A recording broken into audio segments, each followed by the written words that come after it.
coming in contact with as a young player, as well as to go on a diet and be in shape.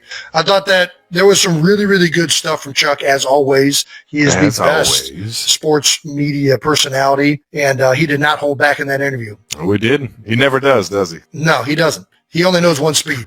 And that's Chuck speed. All right now. All righty, we're going to get to the Ocean Drive Beer Bowl. You guys are killing it, man. It's getting exciting. Intense. This is getting intense. It's getting exciting. Entries are rolling in, and we're going to get to some of our favorites right now. Let's check out some of these ones. All right, first video we're going to get to is the Blades of Glory video. Let's pop this video out and see what these guys are about. You're going to like to see these ones, not at 2%ers. Look at the outfits right away, just killing it. Dude. We can't ask for anything better than this. One shotgunning. My fellow Americans, we're gathered here today on 37th Street, beautiful, sunny Seattle City. This is my partner, June McElroy. I'm Chaz Michaels, and we are Team Fire and Ice. That's right, baby. We're out here today getting preparation for the New Heights Beer Bowl 2023. No, clearly in Seattle while they're filming this video. So they got some home field advantage if they do make it in. I love the leotards. I like the theme. It's funny. It's creative. They demonstrate beer drinking ability. They demonstrate beer drinking skills. Mm-hmm. They clearly want it. Yeah. And these are the type of entrants we want in this thing. Look at the flexibility. Look at the nimbleness. The nimbleness? The nimbleness. Oh, my gosh. Good walking, good energy, good vibes, good wigs. I just love the energy, man. I'm here for the energy. It's great. Next one we got is from Lindsay Mateo. It's Team Green Men. Listen. Fire up, baby. I didn't know how many female applicants we were going to get in. This is actually it's quite the edit, to be honest. I mean, they went all over the shore. Got some different views of the shore. Got the Rocky theme going. Got Jason's speech going. I mean, they just set a speed record. Holy shit. How fast was she running? Flip cup. Oh, my gosh. One try. One try. I'm in on the Green Men. Love it. Next one. Team Denim. This one is This is the one. He asks in there, if you guys want somebody to bring the heat, we're the ones. And you know what? Team Denim, I want you guys to bring the heat. I want that thing to be on fire. The Canadian tuxedo, they started off hot from the get-go with a Stone Cold Steve Austin chug. Jason, you ever had a little fun in a Canadian tuxedo? Of course. Who hasn't? Did you go cut off the arms and below the knees? I've definitely worn jorts with cutoffs. I don't know if I ever cut the sleeves off of a denim shirt. The tornado chug. Listen, I mean, this fits the bill. Tornado chugs are electric. You're bringing the heat and doing tornado chugs. That's a valid entry right there. This is. I mean, he just bashed a beer open with his fucking skull. This guy's savage. And this guy's about to rip the top open. That's a Landon Dickerson move. You know, these guys are clearly experts. They clearly know how to drink beer. They certainly look the part. I mean, hairy chests out, guts out. There is zero repercussions for any of these beers that they are down and annihilating. Das Boot chug to finish it off. Team Denim, they might be the favorites. I'm not going to lie. Out of everything submitted, these guys are some just straight up degenerates. I mean, absolute degenerates. It screams Team Degenerate Denims. And then here we go. Last team that we're going to show you guys, the Hebrews. I'm telling you, I think we're only liking this team because of the name. Dude, it's electric. Dude. Absolutely Talk electric. about the inclusiveness of this beer bowl right now. We got women, so far. We got fat guys, we got figure skaters, we got Hebrews, we got it all. Beer Bowl 2023 might be the most diverse sporting event you're going to see this year. So get ready. It's coming in hot. Hi, I'm Corey Mazer. And I'm Mark Goldberg. And we are the Hebrews. Hebrews. Look at that tutu. This guy's got a tutu on. There we go. No tornado chug, but a solid chug nonetheless. He's down on that thing like Abraham. You know what I mean? There we go. Ah. Oh, Steinchug. Get it. That's it. Oh, yeah. Oh, man. All right. Team Hebrews, I'm in on the baby. Hebrews. Man, Hebrews that got fired me up, good baby. energy. That fired me up. I can't wait. If they're not in, I hope we freaking have them there. We need them man. there. I got to meet those guys. Love it. Love the creativity. Love the name. I love it. Hey, So these are the types of submissions we're looking for. It is not closed yet. It is not over. You still have till June 20th to submit an application. And we're going to select the top 16. We're getting this thing rolling. The submissions are coming in hot. Nice. We already have enough to fill out the brackets, but we're trying to make sure that as many people that think that they have a chance and are up to the snuff, we're trying to give you a chance to get into this thing. So submit your videos to @NewHeightsShow or email us at newheightsshow@gmail.com. Send submissions to New Heights Show or email at newheightsshow@gmail.com. Again, you got to be 21 years or older, and all the proceeds are going to Eagles Autism Foundation. And I'm pretty sure we got a link up there if you want to donate to Eagles Autism Foundation. Just feeling like you want to give back. Yep. If you feel like you're giving back, but also the top 30 donors will get on the courtside seats in the beer bowl and some VIP access to all the guests in attendance. Courtside beer bowl seats. That's right. Floor tickets are the best. People thought floor NBA tickets were the best. Wait till you see floor beer bowl tickets. Woo, you're in the It's going to be electric. Donations have already skyrocketing. We're already up 20,000 from the origination of this event. That's right. All the money is going to EAF, Eagles Autism Foundation, except 50,000 that the winner of Beer Bowl is going to get. That's going to the winner of Beer Bowl. So if you think you're up to the task and you want $50,000 and you have a partner and you have a good team theme and you can drink beer really well. What? And you're going to be in or around Seattle City, New Jersey on June 28th this year. What? Send us a reason why we should include you. Hey-o! Can't wait to see what you guys come up with. Got a week left, baby. Let's keep them coming in. Boom! Let's keep it fucking moving. No dumb questions. This is where we answer all of you guys' the 92 percenters suggestions on questions that you might have that can't be dumb because there's no dumb questions. There's just dumb people. It's I'm gonna go ahead and give this thing another run because I feeling a little slow today. All right now. Let's keep this thing moving. Whenever you feel like you're slow, just try and act like you're gonna poop really hard. And then get going again. You'd be surprised. If you activate the core is the origination of everything, including thoughts and mouth movement and posture. Activate the core and you're ready to podcast. That's what wall drills taught me. You hold on, time out, man. You said you don't do fucking wall drill. Oh, you just don't work on your stride on the wall. I work on my stride. You do wall sits still? What is this, gym class? I do wall sits. Wall sits are really good for you. Better than wall strides. All right now, moving on to no dumb questions, baby. Let's get to some no dumb questions. Where you 92 percenters ask us some of the not dumbest questions ever, because there's no dumb questions. There's just dumb people. And No Dumb Questions is brought to you by our friends at Accelerator. Hey! Woo! Might have had a few of these today. When do you not have a few? So Honestly, electric. It's one of those things where I drink so many Yeah. that I should endorse it. Hey, that's not a bad idea. Yeah. So shout out to the Accelerator Energy Drink Why team. didn't we think of that? Man, I'll tell you what. Hopefully they're listening. Shout out to the gang. Hey. Shout out to Natural Thermogenics. If only I had a enormous fridge behind me. Cha-ching. All right, now. Hey. Kind of a dumb question from... Waxing the Buick.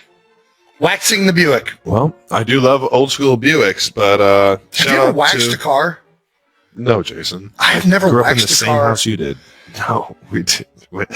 We only totaled our cars. Okay, we didn't wax them. I just feel like that was a thing that we saw in movies growing up, and I don't think I've ever seen anybody wax a car. Is that something that like used to happen? I mean, I get my cars kind of waxed down now. Like I got my old school you go to wax like down the now. cleaners, and I feel like that's different though. We're No, talking like, about somebody you get it waxing a car, and they're like Yeah, there like are movies. getting the wheels. Yeah, Like Mr. Miyagi just had I saw Patience freaking Danielson just waxing his car. This is like true. that was a normal thing to have done in your driveway. Yeah. Well, clearly this man has waxed his Buick before, so sorry for the terrible quality, and I didn't know if I'm the first one to dig this up, but I'd love to know the circumstances that led Jason rocking the Mohawk in college, because That's the white Mr. T here usually doesn't dress up or do anything crazy to his hair. I need some insight from the man himself. Jason, why don't you give everybody a little insight on what this is? First of all, I do stuff crazy to my hair all the time. I've changed my This is look true. up This is all true. over the place. But This is true. the real question is, why wouldn't I have a mohawk in 2007 University of Cincinnati summer first year of college guy? That's second year college, dude. No, That's that's going for into sure. second. You were not 60 your first year. I was 60 as a linebacker, which That is a is sign. fucking That is disgusting. a sign. That's disgusting. If I didn't see me getting moved to O-line or D-line, I should have seen it coming the moment they gave me that jersey. No, this is actually my freshman year. Even wear number 60 at linebacker.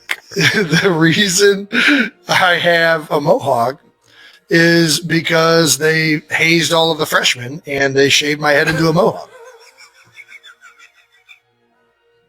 So that's why I have a mohawk. It was a kind of like, I don't know if democratic is the right word, but it was like a light hazing where I had the choice, and I was like, I guess I'll have a mohawk, and they gave me a mohawk. I always thought Mr. T looked pretty sweet. They actually, I think, shaved stuff in the side of my heads, Oh, my yeah, head, yeah. and then I I just think I remember off that. UC on one side, like it was Yes. a helmet, like, and then and then I just 60 on off the other side. that to For the make it cleaner cut. So mom could get a decent looking picture on I picture guess. day. Yeah, this might be, I don't know if that's in my freshman year or maybe spring ball my freshman year, but either way, yeah, that's where that came from. That's a beefed up linebacker right there. Dude, Bring it back, man. Bring it back. the mohawk? Yeah, bring the mohawk back. It's definitely not coming back. Kylie didn't even like me having a mullet. She's definitely not going to go for the mohawk. Does she like the buzz cut that I gave you? Yeah, she's okay with it. She doesn't like that you gave it to me, but she's okay with it. Wait, what? Kylie? The reason she's more upset about it is that we let you use your ball trimmers to cut it. So she's not happy that we. No, I Do you don't. not want to fucking- say this? I would never have touched your head with my Stop fucking ball trimmers. trimmer, dude. I saw those trimmers. Every man in America knows what those trimmers are used for in somebody else's Dude. bathroom. Those are high-end Stop. slippers, dude. Stop. This is ridiculous. Unbelievable, Kylie. Unbelievable. Unbelievable. Moving on to OK Communication. OK Communication. I like this. 540. OK Communication. 540. What Hey. was it like living with Big Craig in college? Craig Parmenter? Big Craig Whoa. Parmenter. That's a great. I mean, you know what? It was amazing. It was absolutely amazing. How would we describe Craig Parmenter to somebody that doesn't know Craig Parmenter? I don't know if that's possible. He's a brewmaster. Well, now he is, but Yeah. this is Craig in college. He was not a brewmaster in college before he got into brewing. Craig's got some fucking stories. Picture Dude. like the most stereotypical person from Jersey you can imagine, but like a tall, redheaded version of it. Gosh, man. That's all I think that's Craig about was, all I and can do. he was a. We can't talk about this.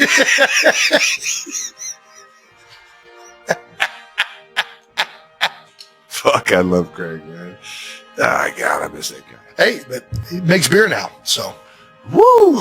Well, to answer your question, it was amazing. And It was Craig, great. We miss you. Craig was in our house. He was an offensive tackle. He brought nonstop energy and excitement and some of the funniest goddamn moments I've ever had in my life to our house. I don't know who this is that asked this. Who the fuck knows Who the Big fuck Craig? knows Craig? Dude, Craig Palmer has some funny stories. I don't even know what we can share. We can't. I can't put the part about. You can't do that. We're going to take our biggest character, match it up with your biggest character, and then you're going to make just a sitcom movie-like relationship. Your That's fucking going to... Bullwakers let it come out.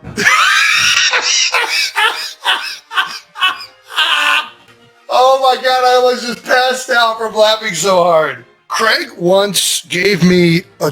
We can't put this in. We can't put any of that in, but... Yeah, maybe you can just put us saying we can't put any of that in, and that, Craig, we miss you. We love you. It was a blast living with you.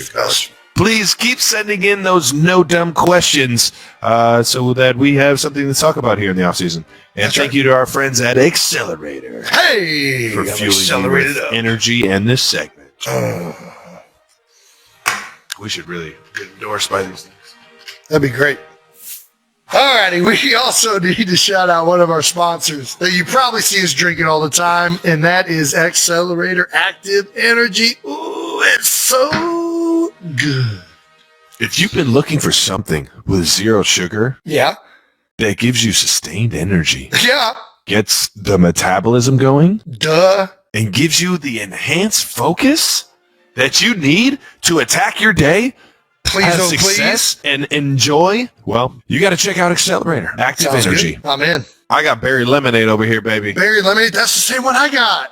It is very good. It's You know what I'm berry saying? and it's lemonade. It's very, So it's very got good. berries and lemonades. Accelerator Active Energy is available at Target, Walmart, Meijer, 7-Eleven, and Quick Trip.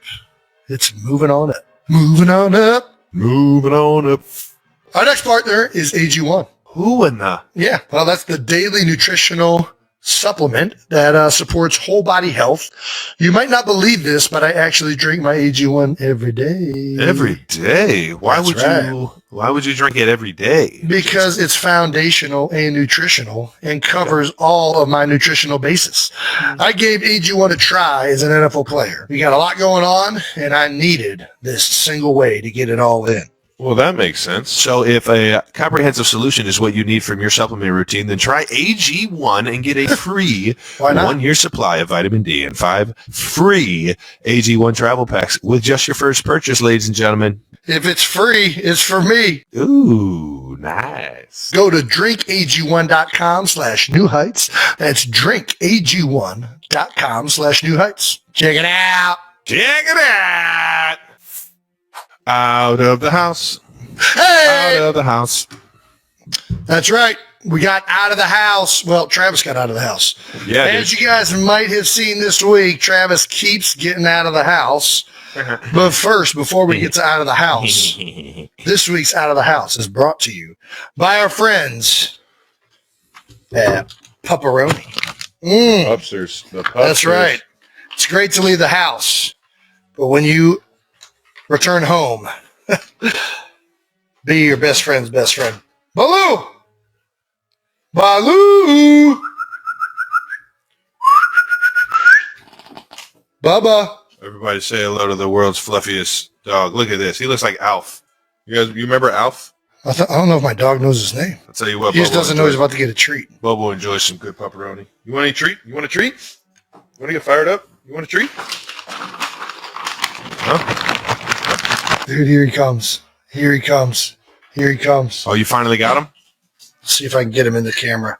See if you can get him in the camera. That fucking horse, he's as big as you.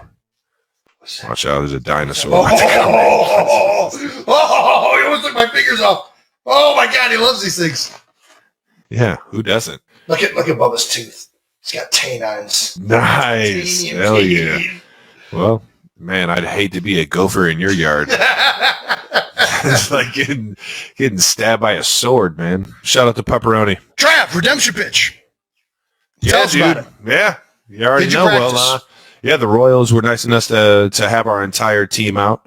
It Nice. was Chief Day at the K, baby. Did you practice? I got a few throws in right before I went out, but this time it was actually from like a longer distance, kind of on a mound in the batting Nice. cage underneath. So I got a few throws in.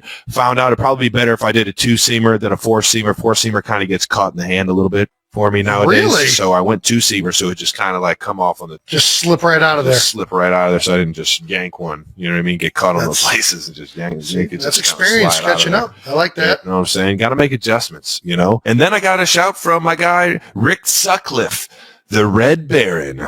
I'm not sure if you know who Rick Sutcliffe is. I've heard Big the Sut. name.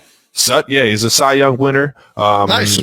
Chicago Cubs, Cleveland at the time Indians. It's actually one of mom and dad's kind of, they knew who he was. He's a big Indians pitcher back Cool. in the day. Kansas City guy. Met him in spring training playing for the Cubs, or not playing for the Cubs, or coaching for the Cubs. Okay. Was throwing fly balls to my buddy, and I see this coach coming over. I'm like, yeah, well, and that's where the fun ends, because we're being a disturbance during their practices. And he got fired up because he's a Kansas City guy, and yeah, the Chiefs. We had just came off of our first Super Bowl in 2019 Nice. when I met him. So it's having some fun with him every spring training nowadays, and I still gotta get to Chicago with you, brother. But he gave me a shout before I went out there at the K earlier this week, and kind of gave me a tip here and there. He said my stride was too long. I don't have like the grip and everything in my shoes to really open my stride up and throw a fastball. So he was like, shorten the stride up, and that'll let you, get to the play a little easier. And so I did that, and I slid. Slipped. You saw that, yeah. Yeah. I slipped thought right it into a was- strike, dude, because I got real lucky. Dude, Lucky. that's the question. Did you have to readjust when you felt yourself slipping? I held it higher. I held it Really? higher. It was like a hook shot. I was like falling down left, and it was like a little hook shot. If you watch it, it's not a 2-seam. I kind of pulled the string with my finger, and it was like a little cutter, just kind of cut in there a little bit. Oh my gosh. Yeah, it was like a friggin' hook shot from the 60 feet away. Well, maybe that'll teach you not to wear, shoes just to look good. Yeah, man. I That's what you get for dressing up instead of just wearing some. twos, man. Dude, if you would've- LeBron James, All-Stars. Man, those things are fucking If sweet. you would have just man. went with the New Balance, wouldn't have been no issues. Yeah, because New Balance has fucking grip. It just goes for traction. What? They're tennis is shoes. so You got to false. grab on clay. Do you not know anything Clay? about tennis? You think they play on clay? What happened is I got really lucky, but redemption is redemption. I threw a freaking strike, and There I you appreciate the Royals for showing me where to throw the ball. And shout out to Bobby Wood Jr. for being brave enough to get behind the plate and catch the ball, man. And my sincere apology to the Cleveland Guardians and the entire organization, the entire city of Cleveland, for embarrassing myself and the city on opening day. The Guardians didn't win that game, and you know what? I felt like it was my fault. I felt like I started it off real bad. But at the end of the day, I'm 1 for 1, baby. So I might need one more just so I get over 500. 500. I mean, I was more impressed. I'm going to be honest. I'm not a homer because you're your brother. I was more impressed that you were able to get up on the mound, slip, and still throw a strike I slipped into than that anything else. I mean, It was that was destiny. impressive. That was it was a very good sign of athleticism to be able to course correct like that. So I'll give that to you. The first pitch was shit, but that one was pretty good. Other baseball news. Are we ready to believe A.J. Brown can play in the MLB? Let me see this. Did you watch the video? Let me see Dude, this. check this video out. He's got a good looking swing. I mean, I knew he No, played. I saw him I knew taking he- some cuts. Yeah, I mean, I knew he played baseball in college, but No, I mean- don't think so. I don't like it. I mean, it's a good cut. No, it's not. No, it's not. I got a better cut than that. I'm kidding. You got a better swing That than is that. a really no. I can't. That's I a don't have, butter- I don't have that's- any shoulder muscles. No. I mean, it's a good swing. I mean, the guy's throwing 40 miles an hour, so it's not that impressive. But I mean, He looks comfortable. Yeah. He looks comfortable, and that's gone. he's looking the part. Was that? Oh no, that was warning track power right there. Warning trick? Yeah. Yeah, he's only got warning track power. AJ Brown is the strongest receiver in the National Football he's League. definitely got more than morning jerk power. He's throwing in that upper deck right there. I think we need me pitching versus AJ Brown batting, dude. It's the only way to settle this. If he can get a hit off me, then he could probably, get a hit off a MLB pitcher. He's definitely getting a hit off of you. That doesn't settle You think anything. he's getting a hit off me? Travis, you threw the ball hard one time and it went directly into the dirt. It's a little different when 40 miles an hour is coming right down the pipe. You don't know where this thing's coming, dog. This You thing can be can't coming even right at throw you. hard because you don't have a labrum. Damn it. You can't pitch anymore, Travis. Give the people what they want, Jason. They want to see it. They want to see one-on-one. AJ, let's make this happen. I'm not about to call this dude AJ Brown out. He will literally take me yard For sure. fucking pitch. For sure. I mean, we could still do it, though. It'd be a fun video. Yeah, as Travis was getting out of the house, I was stuck in the house. I don't know if you know this, Travis, but Canada has been ablaze. And It's unfortunate, man. so I had to figure out something to do all day. Trav, do you like to take a guess what I did all day? I'm going to take a guess that you... I don't know. What'd you do? I watched the Twilight series. Do you know what that is? Nope. You never heard of the Twilight series? Is that a book? It is a book. It's also But you watched it, so now it's a There's movie. 5 of them. It's absolutely terrible.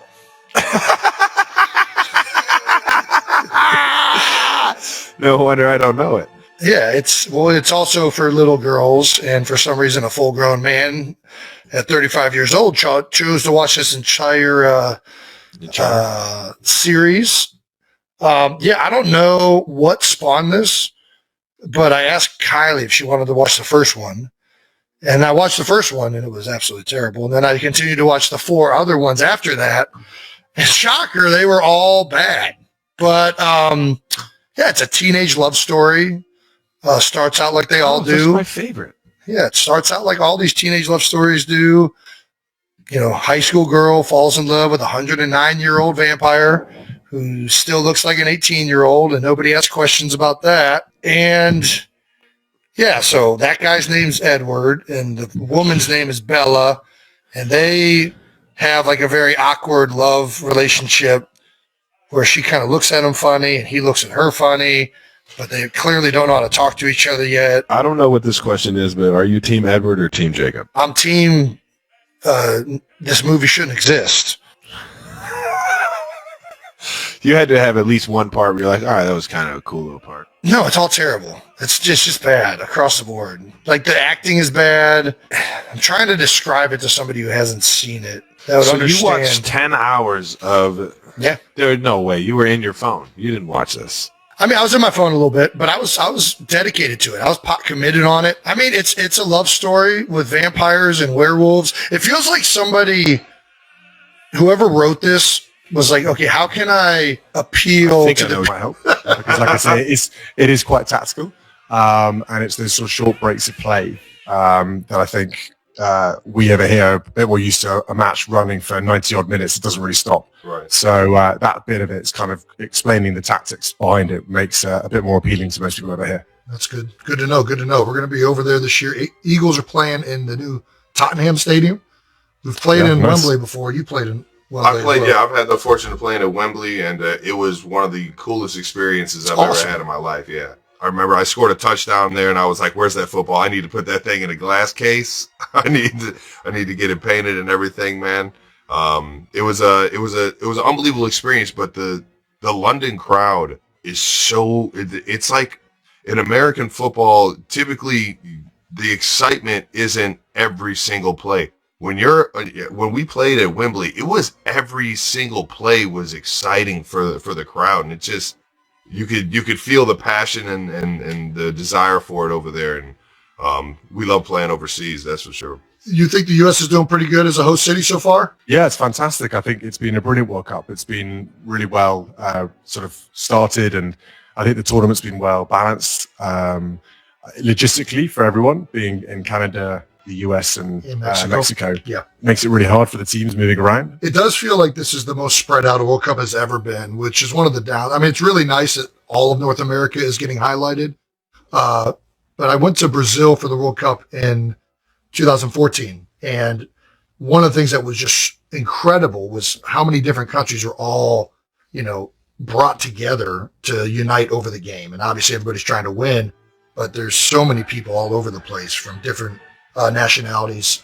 It's one of the great joys of watching the World Cup and why it really takes over you. It's just, there's something special about that event in particular and how much it means to the entire world. Well, let me ask you this, Prince William. We, for all the English fans that have come over or are coming over for the World Cup, what do you think the biggest culture shock is over here in America for them? Oh, good question. Is it the light beer? Is it the... Yeah, the beer definitely is going to taste different, I think, for all of them. I think you haven't met your match. You've seen a lot of beer drinkers from the UK. There we go.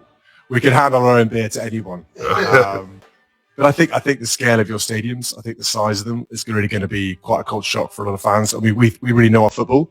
So to see stadiums that are bigger and kind of an amazing atmosphere that we can also emulate here, that's quite a big deal. Yeah.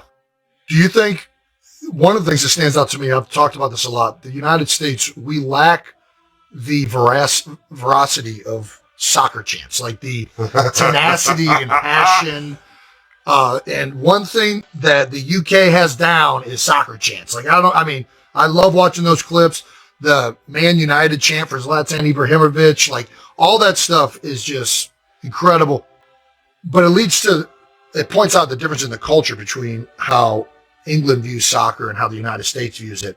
How do we get that in the U.S.? What do we need to do to build a foundation of just such passion? It's a good point. I think you guys have so much passion already in terms of your American football, your baseball, basketball. Those are massive parts of your cultural heritage. And I think trying to create that same tribalness around football would be really useful. Yes. So over here, the tribality of your club team, and it's like a second family for a lot of fans, really means it plays very importantly in your emotions. And, my weekend goes from being either the best weekend in the world when we win, or to, frankly, I don't want to see anyone on Monday morning because I'm really down. Yeah. And that lasts for quite a few days. So, you guys get that in other ways. But I think if you can attach that to football as well, or soccer, then you get it. Yeah.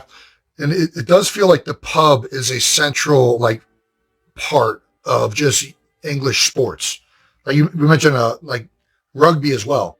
It feels like there's that communal aspect where everybody comes together, and those are all the videos I see online, right? Or when everybody's going crazy at the pub watching the games. Is that a part of it? Just like coming together and bonding over the sport and, enjoying the wins and relishing the losses. Yeah. Definitely. I think, those rowdy evenings, those long afternoons, few drinks, the social elements of it. There's plenty of chance you guys don't want to hear. Sure. They're pretty spicy. They're quite rude to broadcast. So, yeah. Those are the ones we want. Yeah. I will say this. So England is back to a little bit of the English coming to America. England's home base is Kansas City. And I got a lot of pride for Kansas City. It's kind of slowly become like one of American soccer, football's U.S. hubs. Like, we love our soccer in Kansas City. And I think it's doing a great job right now of hosting. But coming to Kansas City, have you had barbecue before, Prince? Probably not one of your barbecues, Travis, no. Do you know what a burnt end is? No. No, we got to get you some end of that brisket, big guy. Come on now. It doesn't sound great, Travis. No, I promise you'd love it. Let me ask you this: you've been the president of the FA for 20 years. You mentioned that. What do you view is the role? What is your role within that? Just don't mess up. That's fair. That's Just good. win. That's good. But do you? No, Jason, Winning I think, cures I think I think the role I've wanted to play with the FA has been very much kind of cheerleader, supporter of all things England team, supporting the FA, who are the governing body, and making sure that they feel they've got the backing of sort of the country and getting on with what they need to do around football. I think trying to support our World Cup or European bids. This country particularly is mad about soccer and football. So trying to get a World Cup to be hosted here or a Euros here. It's fantastic, and been trying to do a bit of work on that. But also, I think I've been trying to help reform the system a bit as well. So some of our football legislation and the way we do football sort of regulatory stuff goes back a long way, and trying to update it at times to make sure it's more relevant. Bear in mind, the women's game particularly has come out of a smaller world to now being massive. Yep. And I'm not sure we quite reflect that in how we look after the football game. What do you view as football's role within society, or just sports in general? Like, its ability to unite people, to bring people together. I love it. I think the more sport we can do, not only is it good for health, particularly mental health, mental fitness. Yes. It's a way to let out some steam. I think you guys won't know it yet because you're younger than me, and Travis is still playing as well. But when you stop playing any sport, it's you really pine for it, and it's that competitive sort of spirit and that camaraderie, particularly around teammates, and like having that, you miss it a bit. And for me, sport has been that bit that's filled a hole that's been missing in my life since I've not been able to carry on playing sport. I hear you. Well, let's talk a little bit about the origin story of your football fandom. Our dad was Cleveland Brown fan growing up. Like, we grew up in Cleveland, Ohio, and I don't want to say he forced us, but he integrated us into being fans of that team. Did your dad get you into Aston Villa, or is this your own doing? Absolutely not. My father hates football. Oh no! My family haven't got a particularly long history with football. There are a few of us who support teams. My football love came from friends taking me to my first match. Nice. And at school growing up, you can't avoid the football chat. It's everywhere. Yeah. And some school friends, so childhood friends of mine, took me to my first game. And actually, I saw Gareth Southgate the other day, just this week, and he reminded me that the first match I saw was he was playing in it. Nice. So the previous England manager used to play for Aston Villa at club level. That's cool. The first game, he was a defender playing in the match that I watched in 2000, which was Aston Villa versus Bolton. God, time flies, man. That's cool. Yeah, it does. We got to ask. We're going to go to this last section here. All right, Prince? Cool. America is turning 250 years this year. Be honest, are you surprised we made it? There were times, yeah. But I'd like to think the UK and the US have been together for those 250 years. Oh, yeah. It's a good brotherhood. It has been. It has been a really good brotherhood. All righty. This one's a very obvious one, I feel like. But what is the more iconic moment at Wembley Stadium? Travis scoring a touchdown in 2015 against the Lions, or Travis as a backup dancer to the one and only Taylor Swift? Travis is a backup dancer. Definitely a very proud moment of my life, for sure. Bring it again. Exactly. Right. Yeah, listen, if Hayes going to sign up for a tour, I'll happily make sure that we bring her back to life. No, that was honestly one of the coolest moments ever, was meeting you and the little ones that day. Me and Jason joke about it all the time. We were so nervous to meet you guys and the royal family, and Jason has this running joke where he didn't know what to do with his beer. Yeah, it wasn't a joke. It was reality. I don't know what. Well, you want to be respectful and know what the protocols of course are, but no, it was awesome, and you were fantastic.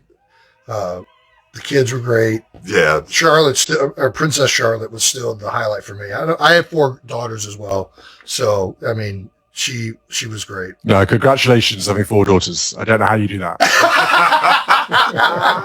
That is definitely a difficult task. The hardest job. We're going to ask you a Mount Rushmore. We do this with a lot of our guests. It's a carving on the side of a mountain of 4 of our greatest presidents: George Washington, Thomas Jefferson, Teddy Roosevelt, Abraham Lincoln. We do this to say who are the 4 greatest in whatever field. So we're going to ask you, Prince William, who is on your Mount Rushmore of English soccer players? Ooh. Or football players? Yes, English footballers. Yes. Yeah, football players. Okay, that's really hard. So they've got to be English, yeah? Yes, that is the one. Let's say, we can throw the England team, the English teams. Okay, so best of all time English players, what we're saying. Yes. Yeah. So for that, David Beckham's got to be in there. Yes, love that. Probably the best crosser of the ball I've ever seen, and probably ever will see. He's up there. I would say, it's difficult because Gary Lineker will be in there somewhere with his goals, but then Harry Kane's just about to overtake him. Yeah. So, those two are very tied together. Harry Kane could end up being one of the greatest English strikers we've ever seen. Yes. I think, who else? I grew up watching, trying to think of some different positions. So, Steven Gerrard. Yeah. Absolutely. An amazing midfielder as well. Absolutely fantastic player. Frank Lampard, him as well. Lampard. And Wayne Rooney's got to be in there too. Yeah. That generation, I was really hopeful for and absolutely love them. But if you're going, a long way back, it's Bobby Charlton as well. One of the greatest of all time English players. There's a selection there, different genres. You bring up, first of all, outstanding list. Did you just knight everybody you just said? I tried to, yeah. What is one of the things that you brought up Wayne Rooney earlier? One of the things I always loved about his game is that maybe he has, and I just don't remember this clip. I don't remember him ever taking a dive. I always remember him fighting through contact and continually going hard. One of the things that happened in the USA game against Paraguay, Ream was given a yellow card, and they looked at the official review and they found that the player had taken a dive from Paraguay, and they reversed the yellow card. Do you think this is good for the game of soccer to get that kind of aspect out of it, and that replay is now getting rid of something that I think a lot of fans have been frustrated about? Yeah, I think so. It's a really hard one because we've got this technology now, and there's been a lot of chat around VAR, the video assistant referee, and also reviewing everything. Yeah. But the problem is that because we have the technology, it's hard to say, well, don't use the technology. Yeah. So we've just got to get to a system and a point where it's better. Yeah. And it's working quicker, because I think the delays are the hardest thing. Yeah. But I think being able to iron out diving is good. But then you're seeing some of the times watching the matches, you see actual proper American football style tackles going on inside the penalty area for a corner. Yeah. And yet VAR never steps in for that. So you've got to be careful what you wish for, is that it can become so staccato that you don't end up having a free flowing game at all. Yeah. Yeah. I mean, we deal with similar issues in American football, even though there's way more stoppages just in general, so it's easier it's not as free flow of a game as obviously soccer football is. Sorry to interrupt. Are we going to call it soccer/football forever now? It's messing with my head still. We just don't want to confuse anyone on which sport we're talking. But it is the same thing, and when the subjective calls come in, and it's hard, the slow motion doesn't necessarily tell the whole story, right? The tugging of a jersey feels different when it's in slow motion sometimes than it does in real speed and in real time to the ref on the field. That's where I feel like sometimes it's really difficult on our field to, is it pass interference? Do we want replay assists to interfere with those type of penalties and things? Nope, put it on the ref. Yeah. Anyways. Put it on the ref. What are some of the tactical fouls that you guys can do in your game? So it's, are we talking about with replay assist, or are we just talking in general? In general. So of course, with things like taking a dive can be seen as a professional foul. What's the equivalent in American football? I don't know that there is if somebody took a dive, which I don't think some guys do. Whoa, don't be pointing fingers over here. Sometimes you gotta help the ref see that he's holding you, because it can get so physical games, so you get real tight. Yeah, it's a good question. I don't think that it has been waved as much of a flag on that. There are definitely guys in the game, when a guy is trying to get a penalty, right? Like a defender might be out. He might not be able to get to the ball carrier. So he'll put his arms up like this to try and get a holding call to take a big run back. A receiver might fall down to make it look more like it's pass interference. I guess that would be unsportsmanlike conduct, but I've never seen that called. No, I haven't seen it called. I wouldn't mind it being called. Yeah, it's more frowned upon by the fans, I feel like, than it is a penalty of any sort. Yeah. Because you can, the players now in football, say the attacking team are getting away and they're going to look like they're getting a good chance to score. The first person that comes in just basically takes out the player, and they'll receive a yellow card for it. But it's basically a professional foul because they're stopping their game, knowing full well what they're doing. Yeah, absolutely. Yeah. God, that's a cutthroat fucking mentality. Jesus. There's some rules in place with American football where if a guy is off and running, and it hasn't happened, but if somebody commits a foul way behind or a penalty way behind the play, You can get ejected. You can also decline and accept these penalties in American football. So, like, if it does try to affect the play in a negative way, the other team usually just declines it because they still get the yardage on it. All right, Prince, we got one more question for you. We ask everybody what's their welcome to their profession, their fandom, moment in their league when they had this realization of an epiphany that they're doing it. What was your welcome to football moment? My welcome to football moment. So what, like the biggest kind of moment where I felt I loved it? Yeah. Yes, or you're That's in it. for the long haul. Yeah. Yeah. So I think weirdly, sounds very odd, but I got into football more than ever when we got relegated. So when Aston Villa went from Premiership to Championship, I suddenly really enjoyed the battle to get back in the Premiership. You do I think you do 40 matches, I think, in the Championship, which is way more than you do in the Premiership. And I got really into that. And it was midweek games, and you could watch it coming back in after, being out for the day. And yeah, I loved all that, and it got me straight back in there. But obviously, my highlight, having been a fan for however many years now of Aston Villa, is the Europa League final. And winning a trophy is just the best thing, because I was born a month after they won the European Cup in '82. Wow. So I felt like I'm that generation's missed out on many big opportunities. We won a cup in 1996. That was a domestic one, but a European one we haven't won since '82. So it's a big deal. Yeah, hell yeah, awesome. it is. Yeah, hell yeah. Prince William, the guy you won the foxhole, they get regulated, he gets more into it. That was it. That's what I'm talking about. Relegation, I really love that concept in European sports in general, but I think that's something that in the United States we deal with a lot of teams tanking at the end of the year to try and get better draft picks, improvements. The idea that not only are the best teams going to be recognized and honored, but the worst teams, you're actually out of the league. Oh, yeah. Could you imagine? It puts an extra amount of emphasis and pressure on those teams trying to be competitive. Yeah. And it really also builds the foundation of the game. Like you just said, there's more depth to all these other communities that don't really, maybe they don't have the same amount of resources or whatever, but they're in those leagues, and there's a chance they could get into the Premier League. And obviously, yeah, go ahead. And Jason, that's exactly the point, is that the idea that any club can get to the top of the Premiership is potentially there. Yeah. Now, realistically, it's a huge challenge depending on which club you support and what your finances are like and the side of the stadium and all that sort of stuff. But the fact that you could do it, and obviously, I don't know if you remember, but Leicester City, I forget which year it was, they were an outside kind of like dark horse to do anything. They went and won the Premiership. Like, there wasn't another football fan in the country that thought, good on Leicester, that was an amazing achievement. So we love the idea of someone coming out of the normal top 6-7 teams and winning the Premiership. This is the World Cup. Obviously, you guys are coming off of the big game against Croatia. What, in your mind, is a successful World Cup for England? I think winning it. That's it. That's the easiest answer. He gets it. They make it to the finals. You're gonna make the trip across the pond.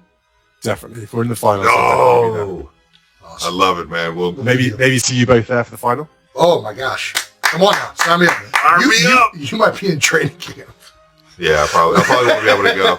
I'll probably be in St. Joe, Missouri. We'll sneak you out for a night. Tell me who I need to write to, Travis. We'll get you out. Hey, there we go. There we go. Hey, Coach Reed, listen, Prince William called.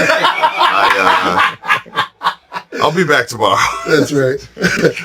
Friends, appreciate the time, the stories. The fandom is awesome to hear about, and wishing England the best, and always wishing you and the royal family the best, man. Yes. You guys are awesome. Jason Kelce opened the podcast with a mischievous grin. Okay, you promised the audience you'd tell us a little bit about your wedding vows. Today is that day, right? Travis chuckled. I won't read them verbatim. Some things are just for the two of us, but I can tell you why I wrote them. Jason nodded. That's enough. The studio immediately grew quieter than usual. Travis looked down at the table, twirling his wedding ring on his finger before beginning his story. I didn't want to write a speech. Everyone thinks marrying Taylor Swift means you have to deliver some beautifully poetic vows. Jason laughed loudly. Yeah, marrying a famous songwriter comes with pressure. Travis shook his head. That's exactly what I was afraid of. He explained that in the weeks leading up to the wedding, he had written and deleted dozens of drafts. I kept thinking I needed the perfect words. Then I realized Taylor doesn't love me because of the words. She loves me for who I really am. Jason smiled. So that's when you threw everything away? Yep. I tore up almost all of it. According to this fictional story, Travis wrote his final vows in a small blue notebook. I didn't use a computer or my phone. I just sat alone with a pen and a notebook. He said he wrote them at 3 o'clock in the morning. It was so quiet. I kept asking myself, what do I want her to remember 50 years from now? Jason nodded. That's what really matters. Travis revealed one line from his vows that, according to the story, made Taylor cry. I promise I'll always be the first to stand up and cheer you on. Not just on stage or when you win, but in life. When you doubt yourself, when you're exhausted, when you feel like giving up, I'll be the one standing beside you. Jason stayed silent for a few moments before saying, that's the line that made everyone cry. Travis laughed. Maybe. He said Taylor never interrupted him. She simply looked at him and smiled. That smile calmed me down. I was shaking. Jason replied, more nervous than the Super Bowl? Travis answered, yes. Much more. He explained that the best moment wasn't when everyone applauded. It was the few seconds before the music started. Taylor held my hand and said, I'm here. Just 3 words, but they made all my anxiety disappear. Jason couldn't resist teasing his younger brother. Then you cried. No. Yes. No. Yes. The brothers burst into laughter. Finally, Travis admitted, okay, maybe for about 10 seconds. Jason laughed so hard he had to remove his headphones. Toward the end of the conversation, Travis shared advice for anyone preparing to get married. Don't try to write vows like someone else's. Don't search the internet for the perfect speech. Don't try to sound like a poet. Just be honest. He explained that beautiful words matter far less than sincerity. The most important thing isn't whether the words are perfect. It's whether the person you love truly believes them.